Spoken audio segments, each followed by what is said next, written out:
کیا لوگ یہ خیال کیے ہوئے ہیں کہ صرف یہ کہنے سے کہ ہم ایمان لے آئے چھوڑ دیے جائیں گے اور ان کی آزمائش نہیں کی جائے گی؟ اور جو لوگ ان سے پہلے ہو چکے ہیں ہم نے ان کو بھی آزمایا تھا اور ان کو بھی آزمائیں گے، سو اللہ ان کو ضرور معلوم کرے گا جو اپنے ایمان میں سچے ہیں اور ان کو بھی جو جھوٹے ہیں۔ کیا وہ لوگ جو برے کام کرتے ہیں یہ سمجھے ہوئے ہیں کہ یہ ہمارے قابو سے نکل جائیں گے؟ جو فیصلہ یہ کرتے ہیں برا ہے۔ جو شخص اللہ کی ملاقات کی امید رکھتا ہو تو اللہ کا مقرر کیا ہوا وقت ضرور آنے والا ہے، اور وہ سننے والا ہے، جاننے والا ہے۔ اور ہم کسی قدر خوف اور بھوک اور مال اور جانوں اور میووں کے نقصان سے تمہاری آزمائش کریں گے، اور صبر کرنے والوں کو بشارت سنا دو کہ ان لوگوں پر جب کوئی مصیبت واقع ہوتی ہے تو کہتے ہیں کہ ہم اللہ ہی کا مال ہیں اور اسی کی طرف لوٹ کر جانے والے ہیں۔ یہی لوگ ہیں جن پر ان کے پروردگار کی عنایتیں ہیں اور خصوصی رحمت بھی ہے، اور یہی سیدھے رستے پر ہے۔ اور اے پیغمبر، ہم نے تم سے پہلے کسی آدمی کو بقائے دوام نہیں بخشا، بھلا اگر تم مر جاؤ تو کیا یہ لوگ ہمیشہ رہیں گے؟ ہر شخص کو موت کا مزہ چکھنا ہے، اور ہم تم لوگوں کو سختی اور آسودگی میں آزمائش کے طور پر مبتلا کرتے ہیں، اور تم ہماری طرف ہی لوٹ کر آؤ گے۔ کوئی مصیبت زمین میں اور خود تم پر نہیں پڑتی مگر بیشتر اس کے کہ ہم اس کو پیدا کریں ایک کتاب میں لکھی ہوئی ہوتی ہے، اور یہ کام اللہ کو آسان ہے، تاکہ جو فائدہ تمہیں حاصل نہ ہو سکا اس کا غم نہ کھایا کرو، اور جو تم کو اس نے دیا ہو اس پر اترایا نہ کرو۔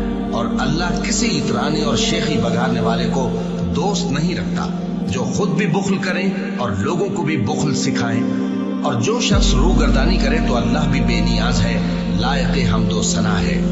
اور ہم نے تم سے پہلے جتنے پیغمبر بھیجے ہیں سب کھانا کھاتے تھے اور بازاروں میں چلتے پھرتے تھے، اور ہم نے تمہیں ایک دوسرے کے لیے آزمائش بنایا۔ کیا تم لوگ صبر کرو گے؟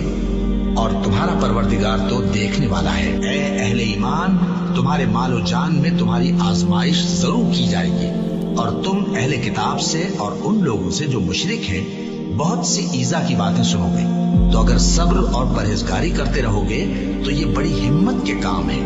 کیا یہ دیکھتے نہیں کہ یہ ہر سال 1 یا 2 بار بلا میں پھنسا دیے جاتے ہیں، پھر بھی توبہ نہیں کرتے اور نہ نصیحت حاصل کرتے ہیں؟ اور جو مصیبت تم پر واقع ہوتی ہے سو تمہارے اپنے کرتوتوں سے، اور وہ بہت سے گناہ تو معاف کر دیتا ہے۔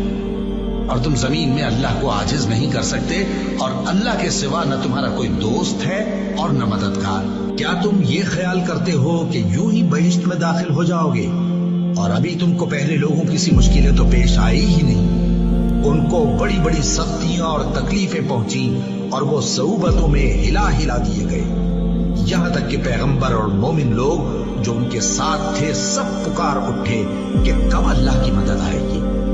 دیکھو، اللہ کی مدد عنقریب آیا چاہتی ہے۔ اللہ کسی شخص کو اس کی طاقت سے زیادہ کا ذمہ دار نہیں بناتا۔ اچھے کام کرے گا تو اس کو ان کا فائدہ ملے گا، برے کرے گا تو اسے ان کا نقصان پہنچے گا۔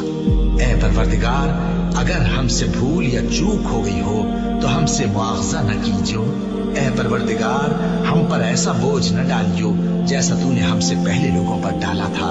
اے پروردگار، جتنا بوجھ اٹھانے کی ہم میں طاقت نہیں اتنا بوجھ ہم پر نہ رکھیو، اور اے پروردگار ہمارے گناہوں سے درگزر کر اور ہمیں بخش دے اور ہم پر رحم فرما۔ تو ہی ہمارا مددگار ہے، سو ہم کو کافروں پر غالب